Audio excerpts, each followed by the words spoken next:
All right, we're back with our end of day PulseWave report for Monday, October the 24th, 2022. Jumping right into things, I won't keep you long. Here is our chart of the US dollar. You will notice that the weakness in the dollar is continuing, but it's a slow grind. The market is not in a hurry to just fall down, it's doing it very slow, very steady. But the 109 top of the Kumo cloud is our current initial downside target. And that's going to be the first area of support. And, it's still never too late for the market to relock in on the bull side and start running higher. Just need to keep prices above the Kumo cloud. So after this successful pullback test is done, then the market will have another opportunity or chance to run again. And you just never know. Maybe the market will want to run from here. We'll just have to look and we'll have to see what's good. But for right now, it's bearish and we got a crash alert. Looking for the market to continue this decline tonight into tomorrow's trading for Tuesday. Taking a look now at the opposite side of the trade, looking at the euro, and you will notice that the euro is doing the same thing, just on the opposite end of the chart.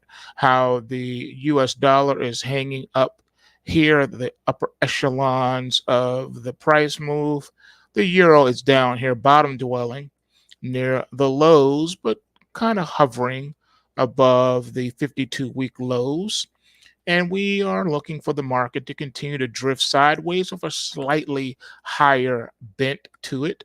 And the bottom of the Kumo cloud is the market slowly making its way, and we'll call that par.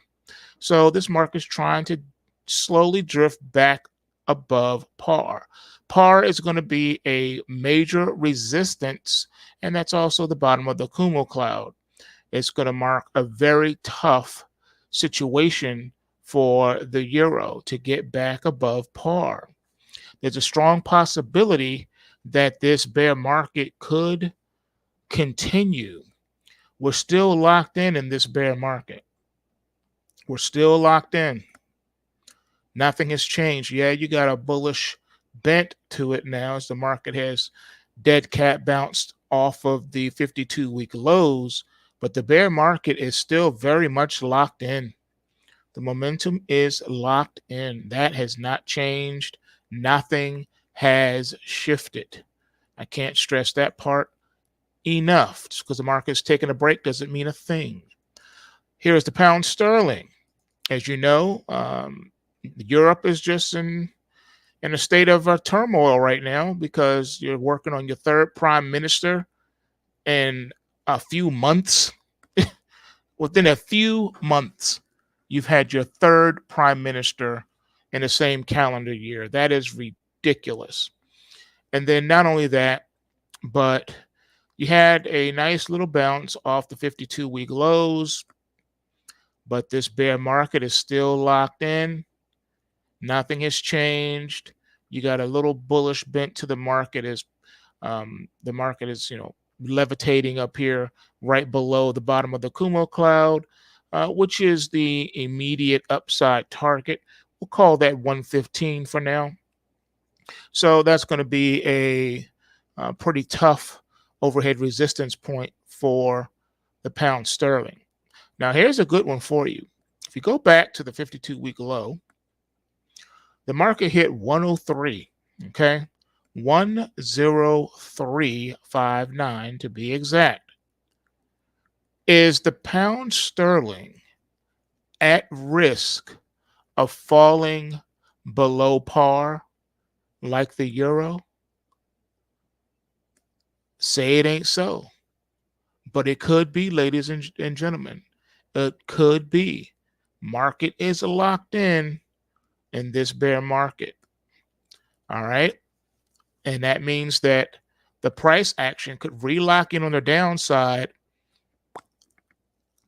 at any moment. All right. So just keep that in mind as you are watching the situation unfold. Next up, we have here oil. Spinning the talk. It's been the talk of the town. What's the dealio with the oil? Well, right now the oil is at a lock heat right now with the bears and the bulls. Price action remaining below Kumo cloud, but just sit here hovering, trading, touching alongside the bottom of the Kumo cloud. All right, so you have your market is taking on now a neutral position in these markets. You are neutral, 100% market neutral. No conviction either way. Market doesn't know what it wants to be when it grows up. It has no idea what it wants to do with its life. All right. So until something happens, nothing is happening. So FYI on this one, nothing is happening here until it does. Okay. The market's just plumb run out of gas. No conviction to the top or bottom, just flat. All right. Next up, we have gold. Here is gold. Take a look at gold. So gold hit a new 52-week low at $1,621.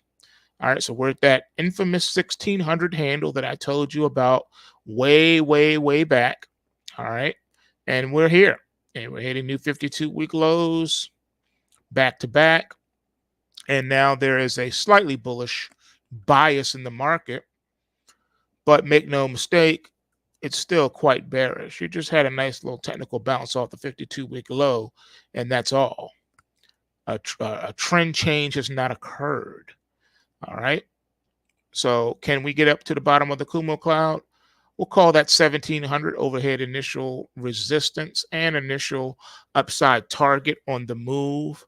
So it is a possibility that the market could get up to around the 1,700 mark, but then where do you go from there? I think that's where the bears come in again and smash gold right back down.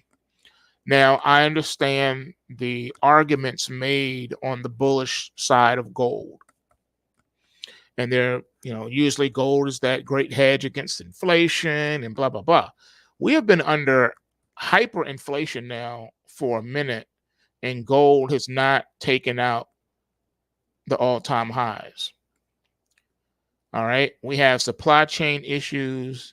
We have serious inflation across the board, and gold has not taken out the all-time highs. Nowhere near it. We're at the 1,600 handle. Can't even break back above 17 or 18 or 19 or even 2,000 for that matter.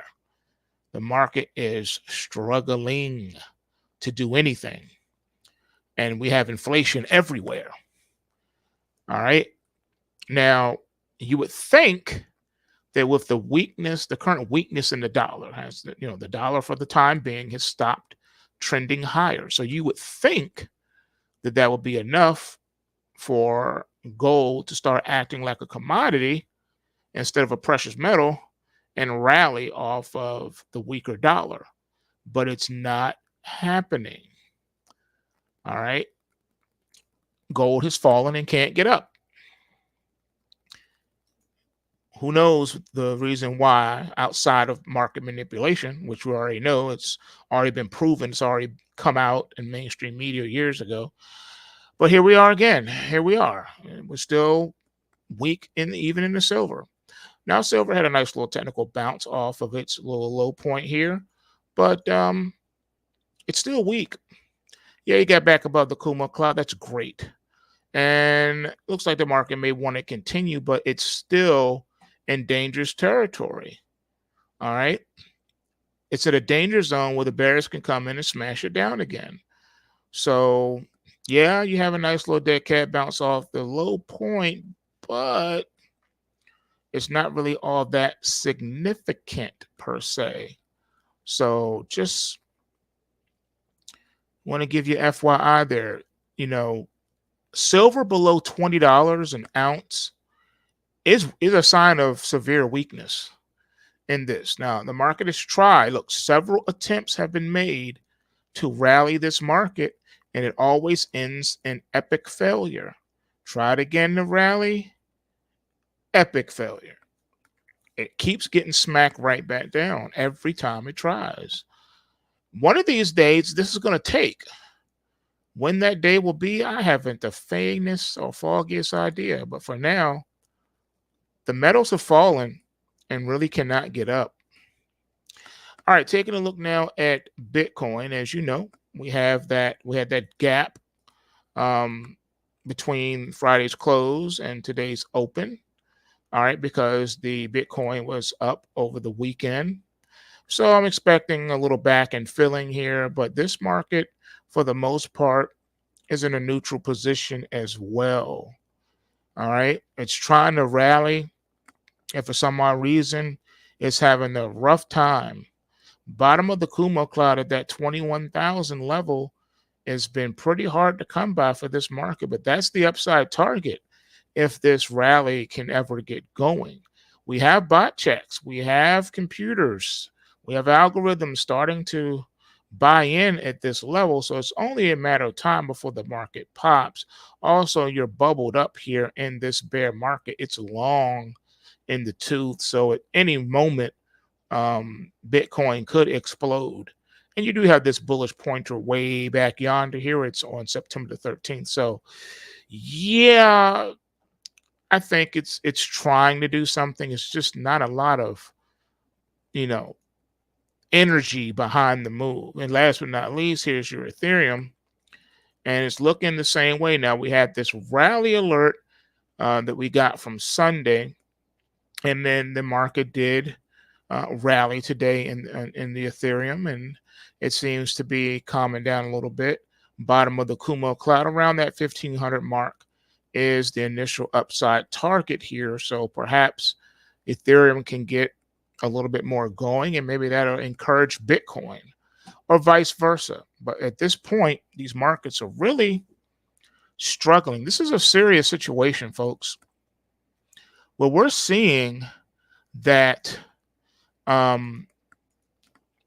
pretty much every market right now is in a bull market. A bear market. And it seems like it's not stopping no matter what. Everything's negative right now. Very weird time indeed for these markets to be in these predicaments. All right, so we got time for a few here. Let's see. The first one is NVAX. All right, let me see what I can do for you on that one. All right, let's trade it on the NASDAQ. Let's see what we got.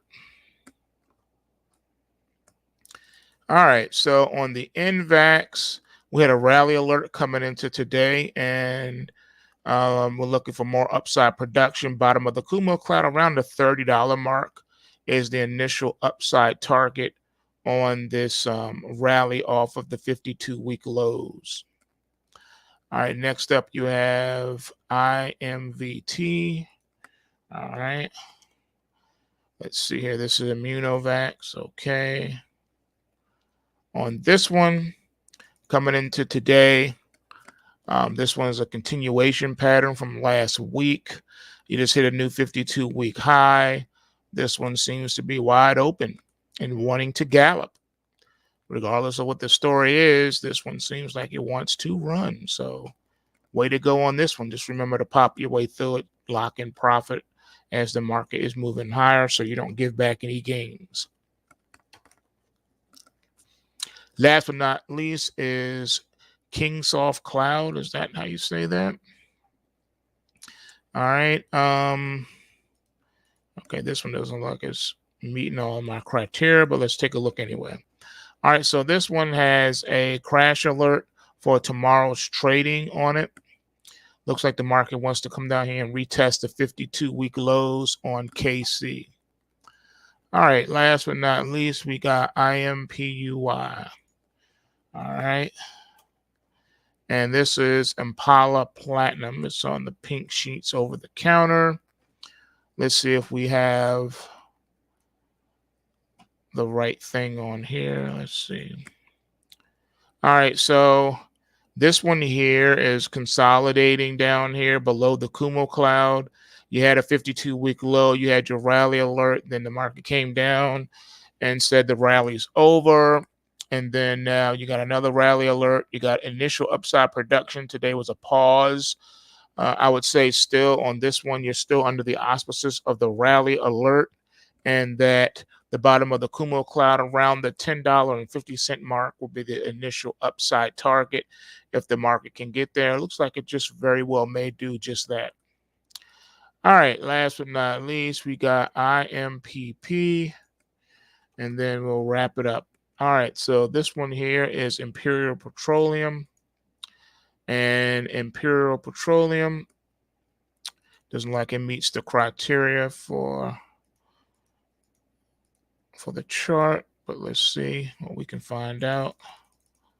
All right, so this one here, you had a rally alert on this one on October the 20th. Initial one was on October the 13th, and here you go. All right, so this one here looks like it's trying to get a little something going, trying to get back above the Kumo cloud here. If this one can really settle itself down above the Kumo cloud, I think the test will be to try to get back and break above $1. So this one so far seems to be doing okay. You may want to also see if you can start popping your way through this one too. I'm assuming you're long either back here from the week of September the 26th or something like that. If you are, that's great. Or maybe you got in a while earlier, way back here. That's fine too. But I would definitely watch this one. It's pink sheets too, so data is not always forthcoming when you need it. On the weekly here, it's been overall flatlined. You've had some alerts. It's been flip-flopping around. It's really more so a consolidation as this one's trying to lift off. But I think the target would be to get back above, $1 first, and then this old bullish pointer from the crash alert from the week of March the 18th of this year. So I think this one has potential to get back above $1 and then to test the $5 mark. And that's what you got on this one, folks. All right, so with that being said, you know what it is. Smash that like button. And remember, bulls make money, bears make money, and pigs get slaughtered. So remember to take what you can and give nothing back. And if you haven't already done so, you're going to want to do so immediately. Go to PulseWaveTrading.com. Take the 14-day challenge. Trade with us. See how much money you can make over the 14-day free trial. We charge you nothing, and you have the potential to make as much money as you want using the methodology. So go ahead and give it a whirl. You want to be in the market at the right time when these moves start to break. Trying to chase the market after the fact is a losing proposition, and I'm sure you don't want to be on that side. So with that being said, I'll holler at y'all later. Smash that like button. Peace out.